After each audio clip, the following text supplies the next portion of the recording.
1980년 5월 18일 그날의 광주. 왜 시민들은 총을 들었을까? 피를 흘리며 지키려 했던 것은 무엇일까? 죽음 앞의 두려움과 처참한 고통을 넘어 지켜낸 자유. 광주 시민들의 희생과 눈물은 우리에게 민주주의라는 유산을 남겼다. 그런 5.18 민주화 운동을 왜곡하고 모욕하는 이들이 조직적으로 움직이고 있다. 광주는 그거는 총기를 들고 일어나는 하나의 그 폭동이야.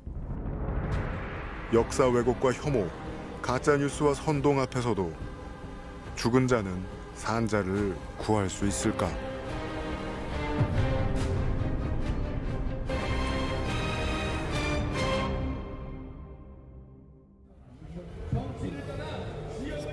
지난 5월 24일 서울시청 앞 윤석열 탄핵 반대 집회가 대규모로 열렸다. 태극기와 성조기를 흔들고 윤석열 어게인 수건을 든 사람들. 불법 비상계엄 피의자 윤석열의 탄핵 심판이 잘못됐다는 것이다. 정면으로 짓밟는 폭거입니다. 이날 집회에 참가한 부정선거를 주장하는 극우 인사들 중에는 역사 강사 전한길 씨가 있었다. 광주에 계시는 분들, 민주화 운동했던 분들, 전한길이라 주장한 것이 무엇이 잘못되었습니까? 진실 보도하는데 표현의 자유를 받고 고발하고 이런 것이 과연 우리가 주장했던 민주화의 모습 맞습니까? 무대 위 사람들이 어떤 말을 해도 공감하고 응원하는 듯 보이는 사람들.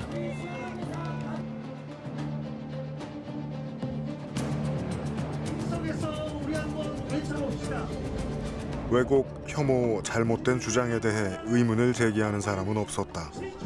도대체 무엇이 이들을 가짜뉴스에 빠지게 하는 것일까?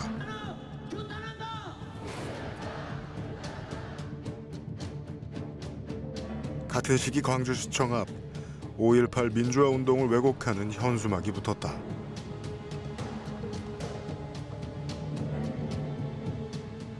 (5.18) 유공자를 위한 이런 모독이라고 생각을 합니다. 당장 이거는 철거를 해야 된다고 저는 생각하고 있습니다. 가족들이나 광주 시민들을 봤을 때 가슴 아프죠. 표현의 자유를 아무리 인정을 한다고 하나 광주에서 이런 일은 있을 수가 없다. 용납할 수 없는 문제죠. 특히 작년 12월 3일 날 내란 사태 이후로 더 폭발적으로 증가하고 있는데요. 그래서 그 어떤 우리가 잘 알지 못하는 정당 그런 이름을 내세우거나 어떤 언론사 이름을 내세우거나 이러면서 또 어떤 모임 이름 등으로 현수막을 걸고 있습니다. 그래서 북한군이 침투해서 일으켰다. 5.18 민주화운동의 유공자의 이름을 공개하라라든가 5.18 민주화운동 자체가 잘못된 것이다. 이런 주장들을 지금 하고 있고 또한 5.18 민주화운동 자체를 폄훼하거나 조롱하는 그런 주장들을 하고 있습니다. 2024년 10월 10일 스웨덴에서는 한강 작가의 노벨 문학상 수상 소식이 들려오고 전 세계 언론에 대서특필된다. 특히 한강 작가의 소년이 온다가 5.18 민주화 운동을 소재로 하고 있다는 것이 주목을 받았다. 광주 민주화 운동, 특히 소년이 온다가 노벨 문학상 한강 작가의 그런 수상에 큰 기여를 했는데요. 소년이 온다가 있었기 때문에 굉장히 그 진실, 그러니까 그 당시에 고등학생이면서 이제 항쟁에 참여했을 때 어떤 고통들을 온전히 느껴졌거든요. 그런 다른 사람이 아니고 나의 고통과 같다라는 그런 주제의식을 잘 보여줬는데. 그런데 대한민국 민주주의의 크나큰 족적을 알리고 지구촌의 관심을 불러모은 한강 작가에게 가짜뉴스 공격이 시작되었다.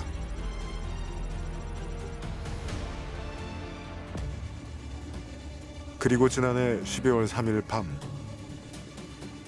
종북 반국가 세력들을 일거에 척결하고 자유헌정 질서를 지키기 위해 비상계엄을 선포합니다.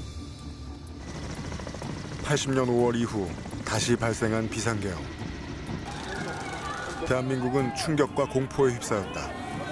군인과 경찰이 국회를 봉쇄했고 시민들과 국회의원 그리고 보좌진들은 해제를 위해 맞섰다. 노벨상의 기쁨도 잠시, 80년 5월의 악몽을 다시 떠오르게 한 12.3 내란 사태가 벌어지고 5.18 민주화 운동에 대한 평회가 시작되면서 유공자 가족들은 2차 가해로 인한 고통에 또다시 시달리게 된다.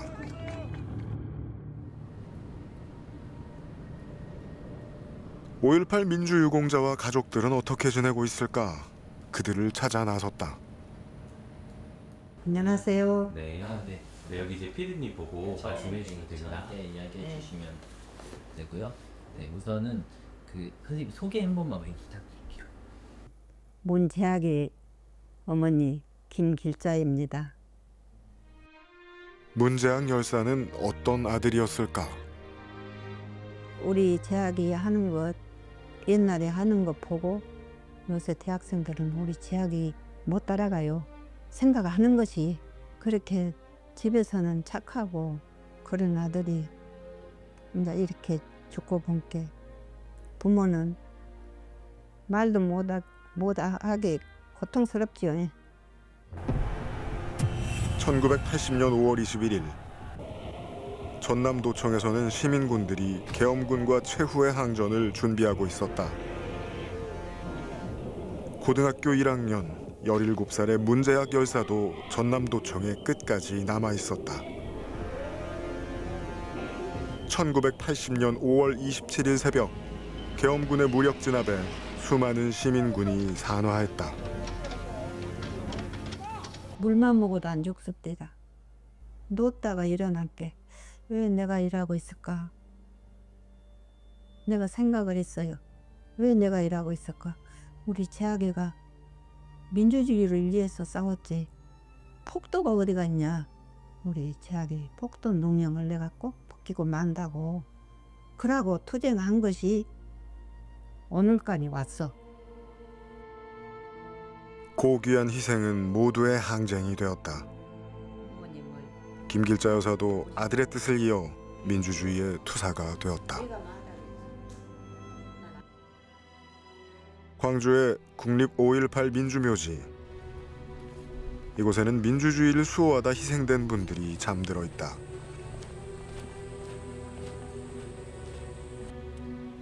들불 야학을 함께 창립하고 계엄군의 만행을 알리는 투사회보를 제작 배포한 김영철 열사도 이곳에 있다. 그 5.18 시민군 기획실장, 그 도청 수습위원회 기획실장이었던 고 김영철이십니다. 아들 김동명 씨는 아버지 김영철 열사의 마지막 순간을 생생하게 기억한다. 78년도에 이제 듣불 7열사라고 해갖고 듣불야학이 만들어진 곳이고, 그때 이제 5월 18일 경 터지고 나서 아버님이 어머니랑 이제 저 교회를 이제 다녀왔어요. 공수부대들 들어오고 그 만행들, 경우들 만행들을 보고 이럴 수는 없다라고 하셔서 그 YWCA에서 이제 등사기, 이 등사기 2대를 간성 시민 아파트에 가져오게 됩니다. 그때 당시에 듣불야학 그 학생들과 지금 돌아가신 윤상훈 열사랑 같이 저희 듣불야학 그 교리실이라고 그 신협 사무실에서 투사예보를 만들기 시작합니다. 예, 그런 역할을 하시다가 나중에 이제 더 나아가서 이제 그 광주 도청을 지킨다고 해서 거기에 이제 도청에 아예 이제 들어가셨죠. 마지막 시민군이 되어 전남도청을 지키던 김영철 열사는 어떻게 되었을까?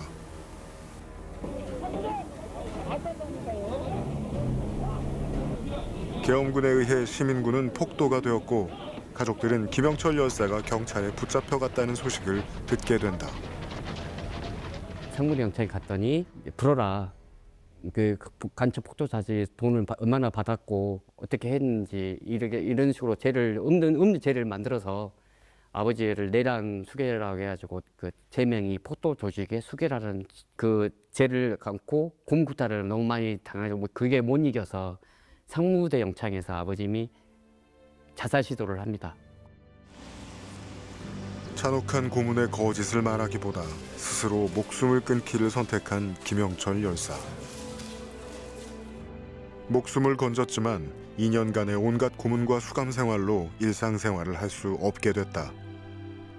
그의 희생은 민주화의 초석이 됐지만 김영철 열사는 그가 바라던 세상을 누리지 못했다.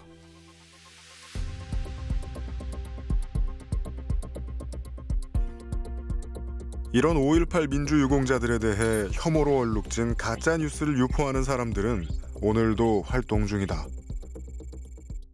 지금도 이제 5.18 관련해서는 이제 한쪽에서는 이제 북한 개입했다, 또 한쪽에서는 이제 가짜 유공자, 요 논리들이 이제 섞여 있고, 그리고 이제 그게 조금 잠잠해졌다라고 했더니 이제 작년에 12월 3일 이후에 이분들이 이제 부정선거, 선거 부정에 대한 논리를 가지고 또 우리 사회를 분열시키고 있고, 그래서 그 흐름들이 계속 이어지고 있고, 5.18을 부인했던 분들이 실은 이제 윤석열 내란을 옹호하고 대한민국의 민주주의를 끊임없이 흔들어대고 있는 그 흐름과 세력이 같이 있는 것 같아요.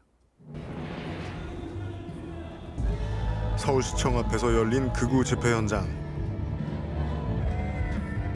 집회 현장 한켠에 북한군 침투설을 주장하는 5.18에 대한 왜곡 내용과 가짜뉴스가 버젓이 걸려있다. 지난 2019년 국회에서는 5.18 왜곡의 원조 지만원 씨를 초청한 5.18 진상규명이라는 공청회가 열렸다. 지만원 씨는 광주에 투입된 북한 특수군을 의미하는 광수라는 단어를 사용하며 5.18 북한군 개입설을 주장했다. 우리는 수소문 끝에 광수라고 지목된 분을 만날 수 있었다. 저는 5.18 당시 특수기동대 대원으로 활동했었고요. 지금은 경기도 남양주시에 거주하는 홍응준입니다. 홍응준 씨가 5.18 시민군으로 활동하게 된 계기는 무엇일까?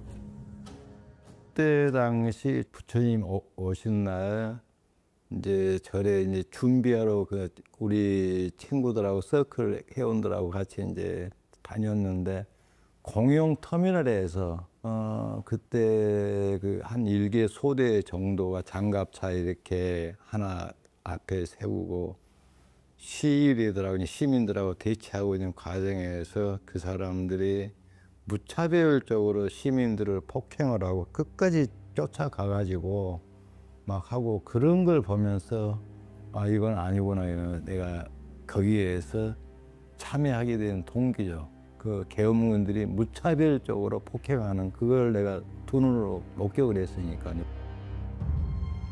믿을 수 없는 상황들이 눈앞에서 일어나고 있었다. 계엄군이 무고한 시민들을 폭행하고 무자비하게 체포하고 있었던 것이다. 당시 광주에는 지옥과 같은 아비규환의 상황이 벌어지고 있었다. 군인들 세상이었어요. 군인들 마음대로 해도 되고 군인이 대통령 하는 세상이었어요. 총칼로 국민들을 억압했어요. 그러나 그러면 안 된다고 말하는 사람들이 있었죠. 그 사람들이 전남대 앞에서부터 저항하기 시작했죠. 그 저항은 크나큰 보복을 불러왔어요. 사람들이 죽어나가기 시작했어요. 그렇다면 보통 위축되고 또 숨기 마련인데 광주 시민들은 그러지 않았어요. 민주주의가 뭐냐고 묻기 시작했고 또 행동하기 시작했습니다. 많은 사람들이 길거리로 나왔고요. 대동 광주를 만들었습니다. 5.18 당시 평범한 대학교 2학년이었던 홍흥준 씨. 계엄군에게 시민들이 폭행을 당하고 숨지는 모습을 보면서 시민군으로 활동하게 됐고,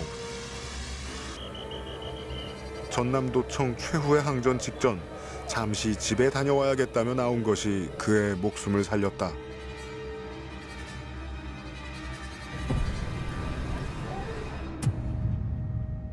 오랜 시간이 흘렀다. 시민군을 자청했던 대학생은 사회인이 되었다. 그리고 가짜뉴스는 그를 북한군으로 만들었다. 가짜 뉴스는 제가 근데 그 17년 전에는 전혀 이렇게 2017년 이전에는 몰랐었고요. 저는 강수가 뭐인지도 몰랐어요. 강수가 뭐이니까 나중에 이제 재판하면서 이제 그런 것을 이제 듣고 대화하고 하다 보니까 강수라는 그 단어가 강주에 투입된 북한 특수군이라고 이제 그렇게 하길래 내가 이제 사진을 보고 이렇게 빨간 줄로 이렇게 그어가지고 내가 75 강수 니송건 북한 판문점 수석 대표, 내 친구는 강수 76 홍석일 뭐 그런 식으로 이렇게 돼 있어가지고 내가 그때는 저 새끼들 미친들 아니냐 그런 식으로 생각을 했죠. 그때는 정확한 어떤 흐름을 내가 잘 몰랐으니까요. 여기요. 여기 사진은 선생님이 혹시 여기 사진 이게 저고요. 이게 나고 이거 저고요. 이게 저는 사진이 많아요. 여기요. 그 가짜뉴스의 특징은 완전한 그 이야기를 근거 없는 이야기를 날조하는 게 아니고 그 부분의 사실을 가지고서 발조를 하는 거거든요. 그러니까 이제 어떤 전체적인 맥락이 이상하더라도 그 부분의 사실을 들이대면서 이게 이제 사실이다고 주장을 하는 식으로 이제 가짜뉴스의 논리를 만들어요. 더 이상 이제 그런 황당무계한 가짜뉴스들은 더 이상 이제 힘을 발휘하지 못하게 되었지만 이제 최근에 와서 또 이제 여전히 살아있는 가짜뉴스는 일부 이제 그거 이제 유튜브라든가 이쪽에서 계속 주장하고 있는 이 5.18 유공자 중에 유공자가 아닌 사람이 있다. 그래서 가짜 유공자가 있다. 뭐 이런 이야기들로 지금은 더 발전해 있다고 볼 수가 있고. 지만원 씨의 북한군 개입설 다음으로 가짜 유공자설이 나타났다. 스카이데일리라는 언론사가 앞장섰고 가짜 뉴스와 왜곡된 내용이 진실이 있어야 할 자리를 차지했다. 이렇게 생산된 거짓된 내용은 극우 집회에서 소비되고 확산된다. 특히 극우 집회 현장에서는 5.18 가짜 유공자들이 있다면서 유공자 명단을 공개하라는 주장까지 하고 있다. 그러나 이런 주장은 명백한 불법이다. 사법부 판례에 따르면 5.18 유공자 명단과 공적 내용 공개 소송에서 사생활의 비밀과 자유를 침해하는 것으로 다른 국가 유공자와의 형평성을 고려해 유공자 명단 공개 청구를 기각했다. 다른 국가 유공자 명단도 공개하지 않고 있고 독립유공자의 경우는 예외라는 것. 북한군 개입설이 거짓이라는 것을 입증할 실제 증인이 나왔고 유공자에 관해선 사법부의 판결까지 있었는데 왜 역사 왜곡과 폄훼는 계속되는 것일까? 처음에는 역사를 부인하고 역사를 부인함으로써 자신의 정파, 그다음에 정치 이익을 보는 정치 세력이 존재했죠. 구구 혐오를 자양분 삼아서 정치적 발언을 하고 정치적 발언을 통해서 자신의 존재 이유를 알리려고 하는 지극히 폐륜적인 정치 세력들이 존재하는 거죠. 역사 왜곡을 통해서 시민군을 북한군으로 뒤바꾸고 당시 비상계엄의 정당성을 찾고 싶은 이들이 배후에 있다는 것이다.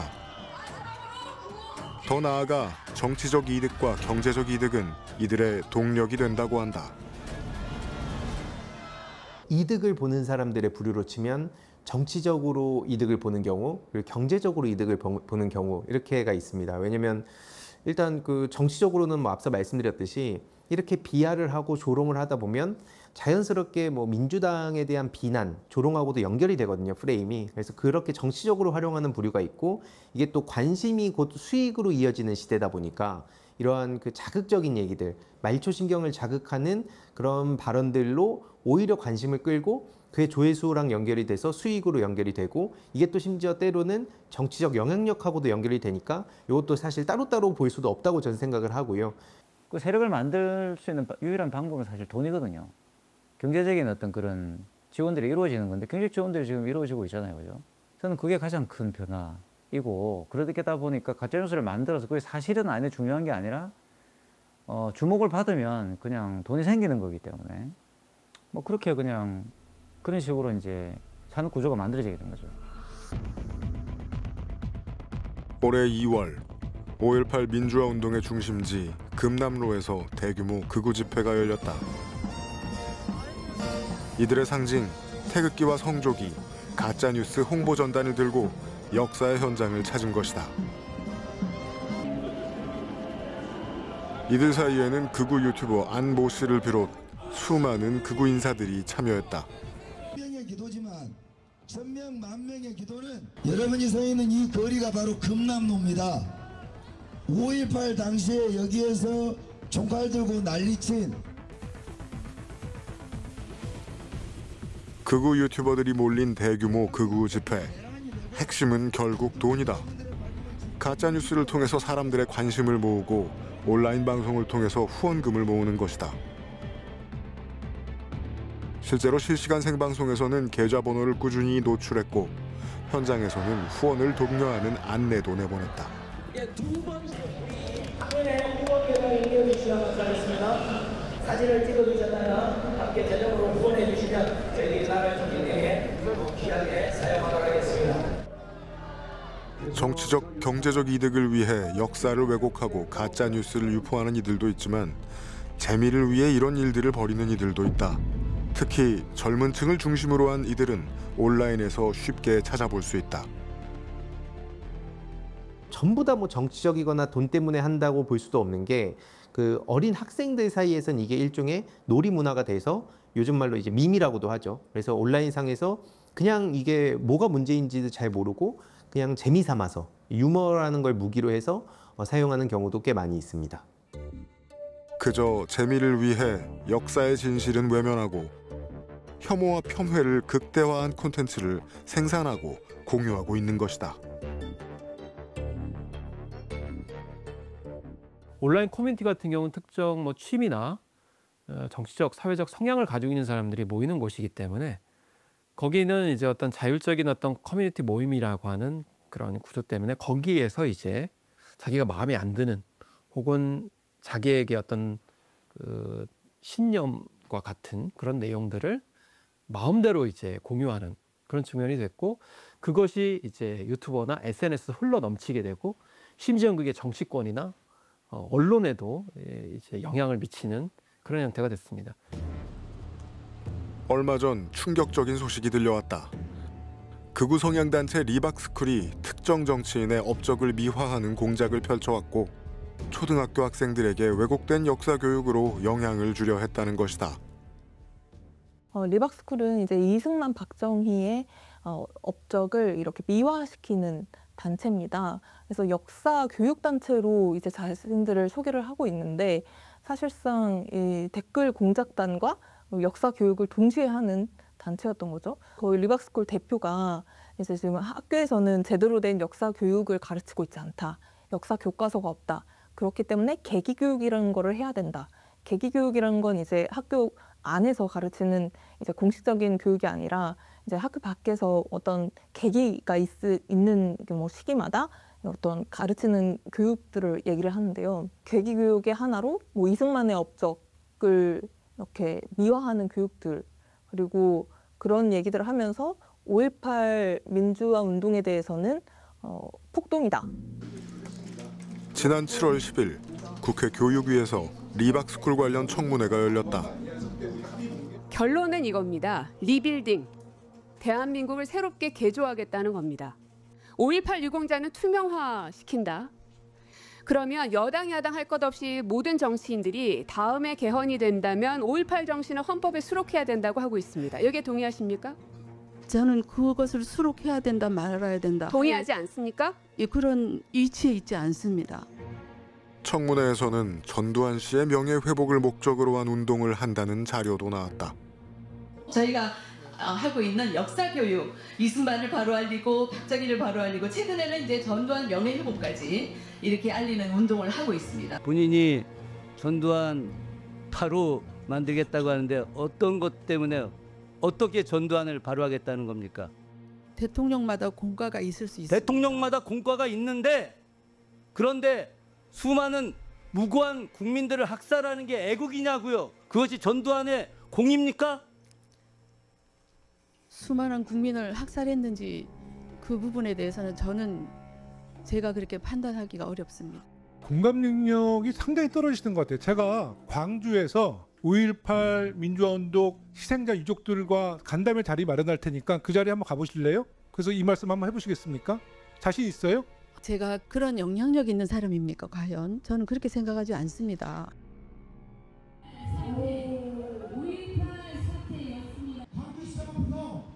지난 5월 18일 5.18 민주화운동 기념일에 광주시청 앞에서는 윤석열 석방을 촉구하는 극우 집회가 열렸다.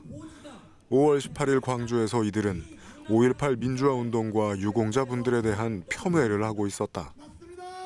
아니 그런데 5.18의 유공자가 도대체 누구요? 알 수가 없잖아.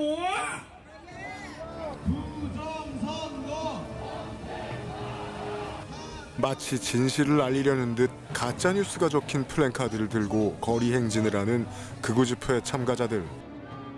여기에 모인 사람들은 왜 극우 세력의 가짜뉴스와 폄훼에 빠져 환호하는 것일까? 한두 적자들이 깨어나서 빨리 정리하시면 정말 김밥일 겁니다. 맞습니다. 일단 정치 세력이 이거를 의도적으로 그 문화를 조성했다.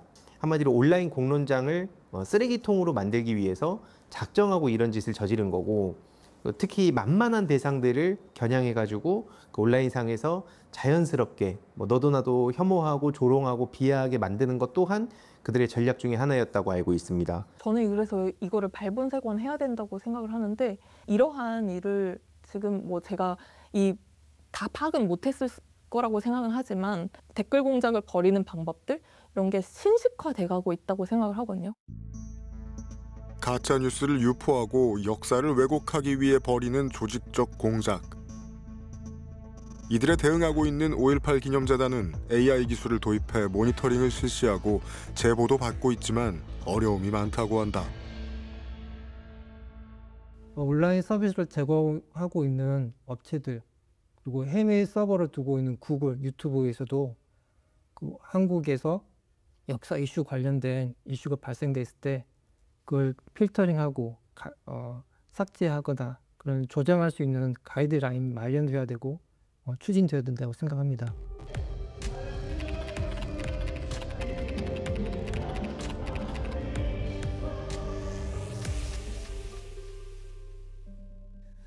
저는 먼저 5.18 강주 민주화 운동 때 강주 민주화 운동은 정당하게 평가되고 올바르게 역사에 기록되어야 합니다. 강주의 아픔은 치유되고 명예회복도 이루어져야 한다고 믿습니다. 지난 1995년 12월 5.18 특별법이 제정됐다.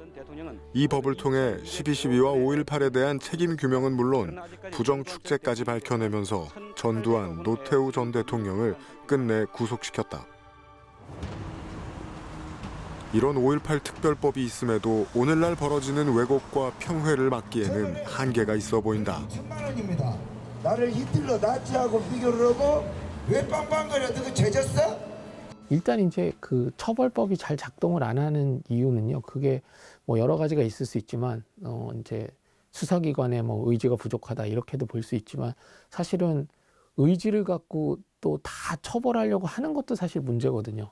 그러니까 이 범위 자체를 너무 넓힐 수도 없고 너무 좁힐 수도 없는 어떤 딜레마에 있는 거죠. 어쨌든 지금은 5.18 왜곡 같은 게 처벌법이 있는 상황이니까 그 법의 어떤 적용 범위는 일정 정도로 우리가 기준을 딱 정해서 이거 정도는 정말 처벌이 필요하다 이렇게 딱 한정을 시키고 나머지 부분에 대해서는 여전히 어떤 비법적인 방법으로 대응을 하는 수밖에는 없을 거라고 생각을 합니다.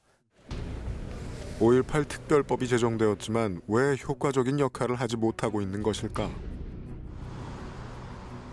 처벌법이 존재해도 여전히 가짜뉴스는 두려움 없이 유통되고 있다.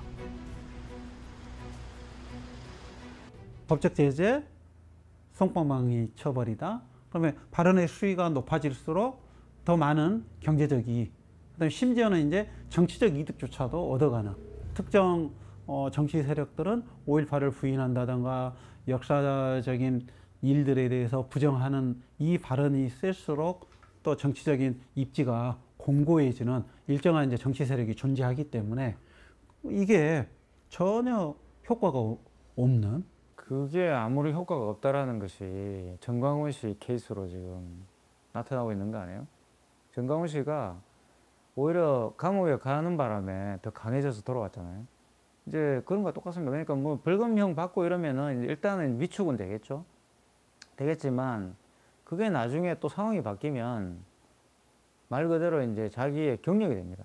그래서 감옥 가는 것 자체를 거기에 극우 유튜브나 이런 사람들 두려워하지 않아요. 오히려 자기들에게 그게 도움이 된다고 생각하는 거죠. 이제는 가짜 뉴스와의 전쟁을 끝내야 할 때 역사 왜곡을 넘어 내란 수괴 혐의로 처벌받은 전두환의 명예회복까지 꿈꾸는 이들을 막기 위해 대책이 시급하다. 이제 홀로코스트 부정죄는 독일 같은 경우를 보면은 이제 국민선동죄라고 하는 조문이 있습니다. 형법 130조에. 그 조문을 보면은 1항과 2항은 인종이나 민족이나 종교에 대한 혐오 표현을 처벌하는 조항이에요. 그리고 3항, 4항이 나치에 대한 어떤 나치 활동을 정당화하는 또는 홀로코스트를 부정하는 내용을 처벌하는 조문으로 되어 있거든요. 그러니까 그 조문의 구조를 보면은 독일의 국민선동죄라고 하는 거는 혐오 표현의 일종으로 홀로코스트 부정죄가 제정이 되어 있는 거죠. 600만의 유대인을 조직적으로 학살한 나치 독일.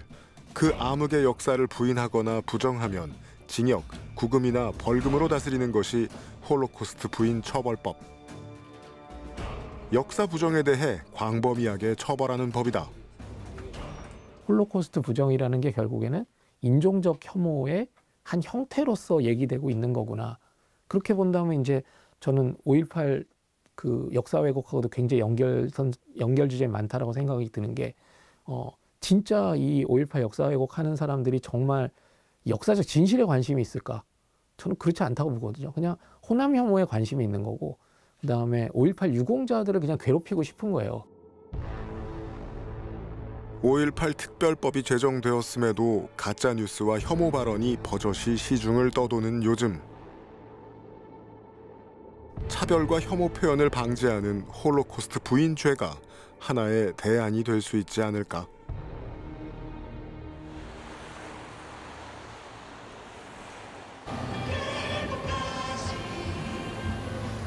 (21대) 대통령 선거 사전투표 5일 전 광주에서 다시 한번 극우 집회가 열렸다.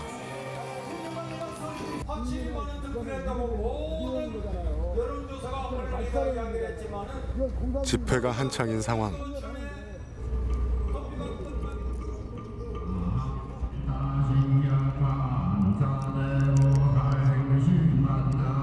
맞은편에서 맞불 집회가 등장했다.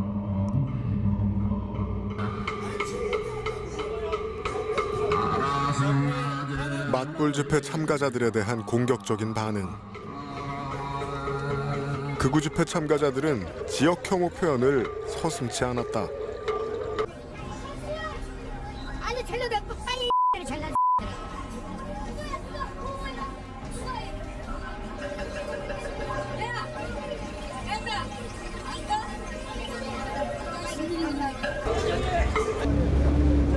에이 이쪽으로 들어가세요. 말도 소주가 되시냐. 에이 내려먹는 건 아니냐. 너희들 그냥 가라 사라져라. 여기 광주에 왜 오냐. 광주에 올 이유가 없지 않냐 그랬는데 지금 우습고 오는 거예요. 하지 마라 이 말이에요. 5.18 관련된 이야기는 하지 말고 너희들이 하고 싶은 이야기만 해라. 그러는데 여기 와서 들어보면 뭐 특정 인물을 비하하고 뭐 특정 인물은 무조건 왕이다. 그 전부 다 지금 현재 이 상황이 어떻게 돌아간지 이 사람들은 이해를 못한 것 같아요. 비상계엄의 트라우마를 겪은 광주에서 벌어지는 극우 집회. 집회에 참가한 이들은 계엄령이 아니라 계몽령이라 주장한다. 우리 윤석열 대통령께서 계엄을 선포했잖아. 저도 참여를 했는데 막상 깊이 들어가 보니까 계엄을 선포할 수밖에 없었어 상황. 저는 윤석열 대통령이 계엄을 선포함으로 인해서 다시 계몽이 됐다. 제 자신부터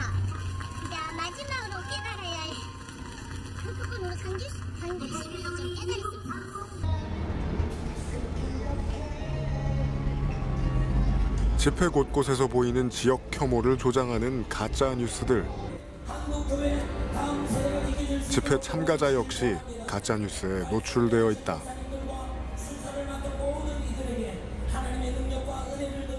중국 같으면 우리 국민들이 중국 가서 투표할 수 있겠습니까? 땅을 살 수 있겠습니까? 아무것도 할 수가 없어요. 근데 지금 우리나라는 모든 게 지금 다 이 적은 나라에서 중국은 국민들도 많고 굉장히 센 나라입니다. 거기는 그렇기 때문에 우리나라가 이렇게 가다 보면은 중국은 어느 정도 우리나라를 다 먹게 돼 있어요. 북한보다도. 저는 고향이 강주고 강주도 강주에서 다녔어요. 그리고 제가 또 5.18을 겪어는 사람으로서 정말 5.18 유공자들은 따로 있어. 정말 우리 강주 시민을 대신해서 목숨을 바쳐 죽은 분들이 5.18 유공자지. 5.18 그 유공자들은 가짜들이 너무 많다는 거. 누가 믿을까 싶은 허황된 이야기. 그러나 가짜 뉴스가 확산되는 길에 진실은 힘을 잃었다. 지금 이제 구구 집회도 마찬가지입니다. 그런 이야기를 어디 가서 이야기하면 야, 너는 무슨 그런 생각을 하느냐 뭐 이런 식의 이야기를 듣다가 우연히 이제 광장에 안 나갔어요. 그러니까 뭐 그런 유튜브 이런 걸 보다가 울분에 차가지고 자기는 그걸 믿고 가짜 뉴스든 가짜 뉴스가 아니든 간에 거기에서 사람들이 잘 나왔다고 환영해주고 쉽게 말하면 사람 대접을 이제 받는 거죠. 어마어마한 쾌감을 주는 거예요. 자기가 동일한 생각을 했다는 거. 비슷한 생각을 하는 사람들이 모여 거짓을 진실로 가공하고 그렇게 가짜 뉴스는 힘을 얻는다. 믿고 싶은 대로 가짜를 진짜로 바꿔버리는 것이다. 나랑 같은 생각을 갖고 있는 사람이 있으면 격려가 되죠. 혼자 생각을 갖고 있는 것보다. 여기에 와서 박수를 쳐주고 응원을 하고 저 뜻을 갖춘다는데 아주 낯수로가 뿌듯한 그런 땅들을 갖고 있는 거예요.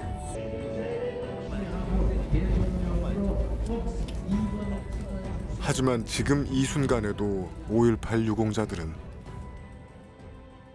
5.18 민주운동 당시 마지막까지 전남도청을 지켰던 시민군이 고독사했습니다.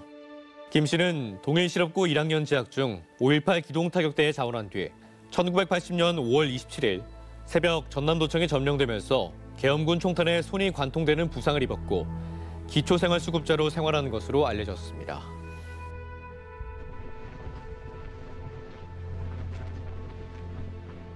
희생자들의 삶이 실제 녹록지 않아요. 녹록지 않고 우리 사회의 인식도 상당히 낮고 특히나 이제 5.18은 끊임없이 좀 폄훼되는 부분들이 있었기 때문에 본인이 유공자라고 당당하게 이야기하지 못하는 그런 분위기도 존재하거든요. 제 직장 동료들이나 주변에 아는 분들은 등등 잘 남부르지 않게 잘 살고 있다고 생각하고 있는데 또 연금도 받고 있다고 생각하고 있어요. 아직 5.18 유공자에 대한 부분은 연금이 아예 없고 이런 것들이 그 편견을 갖고 있더라고요. 5.18에 대한 가짜 뉴스와 편견. 유공자와 그 가족들은 오늘도 그 고통 속에서 살아간다.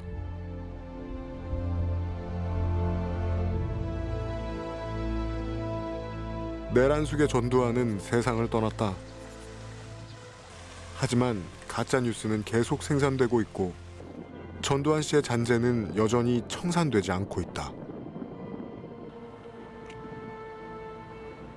2004년도에 도비와 군비 68억을 들여서 새천년 생명의 숲이라는 아름다운 이름의 공원이었습니다. 애초에 완공될 당시는.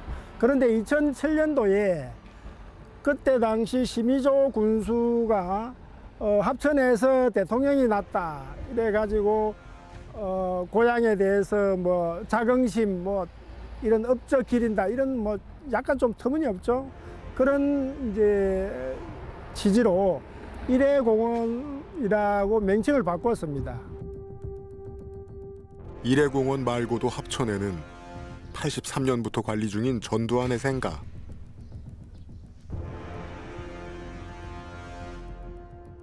그리고 전두환 기념식수 표지석이 있다. 가짜 뉴스가 계속되고 내란 수괴를 옹호하는 주장이 남아있는 한 민주주의는 언제나 위기에 빠질 가능성에 노출되어 있다. 역모를 하는 경우 조선시대만 하더라도 삼족을 멸했습니다. 전두환은 12.12 쿠데타가 곧 역모인데 이분은 생을 마감할 때까지 아주 편안하게 갔습니다. 어떤 대가를 묻지도 못했습니다. 이 역사적 청산을 하지 못함으로 인해 가지고 곳곳에서 전두환을 미화하거나 아니면은 윤석열 개헌 같은 일이 벌어지는데 반드시 우리 국민이 마땅히 이 과제를 안고 풀어야 될 숙제라고 생각합니다. 생명의 숲의 명칭을 되찾고 전두환의 잔재를 청산하기 위해 합천 군민운동본부와 광주 시민들이 목소리를 모았다. 일회 공원을 국민 세금으로 운영한다는 걸 처음 알았고 실제로 봐서 되게 약간 신기했어요. 합천군청 앞 전두환이 심어놓은 나무.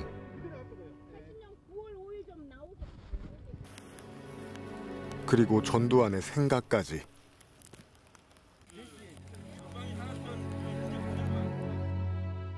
내란과 독재의 잔재 앞에서 합천을 찾은 광주 시민들은 비참함을 느낀다.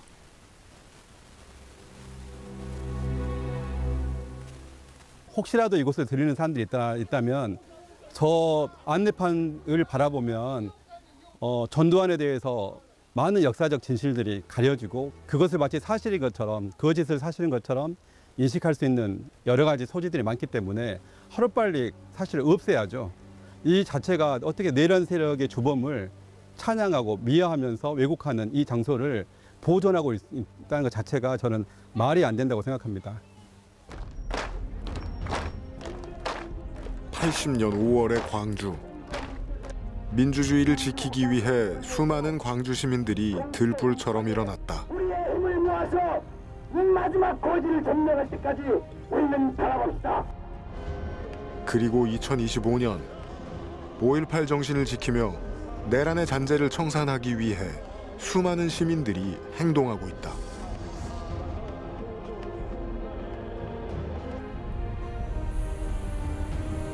일회공원 같은 참담한 현장도 있지만 5월의 봄을꽃 피우기 위해 전국 곳곳에 5.18 정신을 담는 일도 진행되고 있다. 저희는 5.18의 전국화와 현지화를 위해서 5월 걸상을 세우고 있는데 걸상을 세우는 까닭은 5.18에 기대에 있다, 5.18에 걸터 앉아있다 이런 걸 표현하고 싶었던 거고 국토 최남단 서귀포에 가면 서귀포 시청 앞에 5.18을 기억하는 5월 걸상이 있고요. 국도 최북단인 강원도 고성군에 가면 군청 앞에 또 그런 시설을 만들어놨어요. 조형물로 5월 걸상을요. 서울 명동성당이 민주화운동의 상징이라고 하잖아요. 명동성당 앞에도 있고요. 무게중심을 좀 다른 데로 옮길 수도 있지 않는가. 광주 사람들은 5.18이 얼마나 중요한 사건인지 잘 알겠지만 타지 사람들은 잘 모를 수도 있거든요. 5.18 민주화운동은 대한민국 민주주의의 뿌리를 만들었다. 5.18 민주화운동을 광주를 넘어 전국으로 세계로 알려야 하는 이유가 여기에 있다. 역사 왜곡과 내란의 잔재를 청산하는 일은 광주 시민만의 문제가 아니라 우리가 해결해야 하는 과업이다.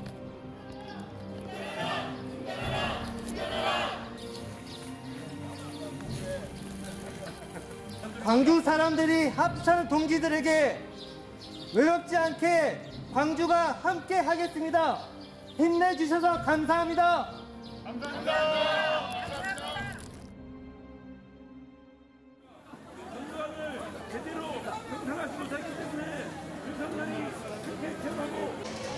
45주기 5.18 민주화운동 기념식을 앞두고 열린 전야제. 올해 전야제는 시민과 국회의 12.3 내란 진압, 한강 작가의 노벨상 수상 이후 열리는 행사로 남다른 의미가 있었다.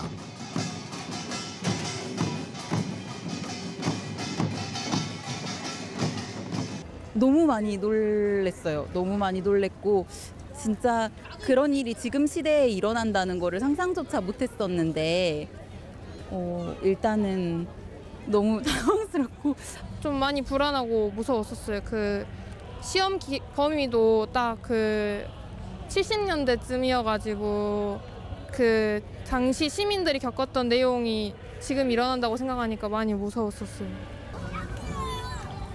아직은 불안하지만 시민들은 스스로의 힘으로 오늘의 평화와 자유를 되찾았다. 또 이제는 민주주의 하면 그 대표 한편 민주광장에서는 민주주의 대합창이 큰 주목을 받았다.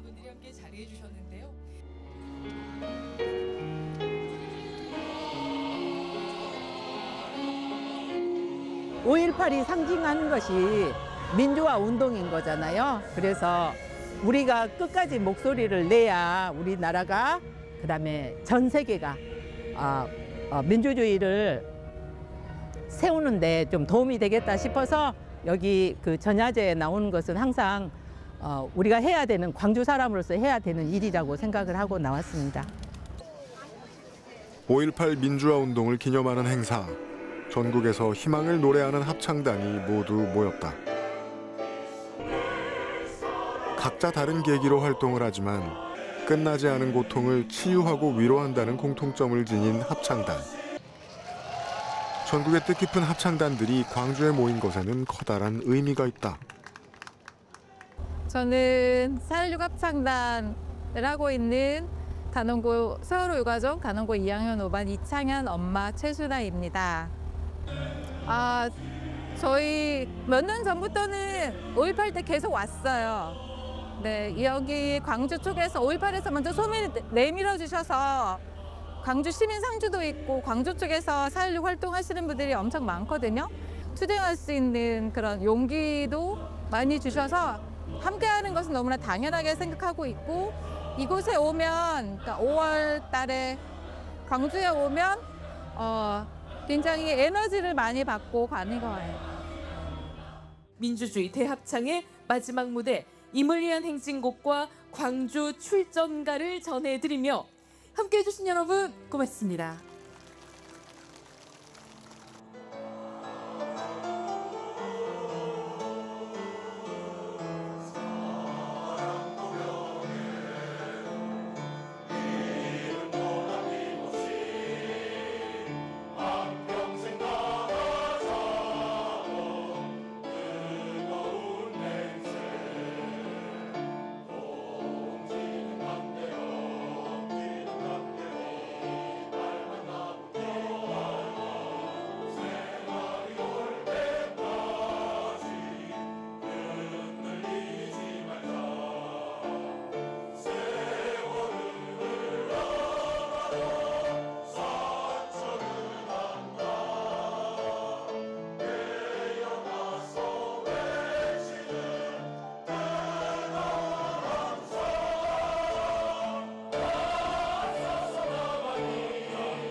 죽은 자가 산 자를 구했다. 새 날을 주었다. 앞으로 만들어갈 세상의 모양새는 산 자의 몫이다. 기억하라. 깨어나라. 죽은 자를 진실로 맞이한다면 언제든 어둠 속에 빛이 되어줄 것이다.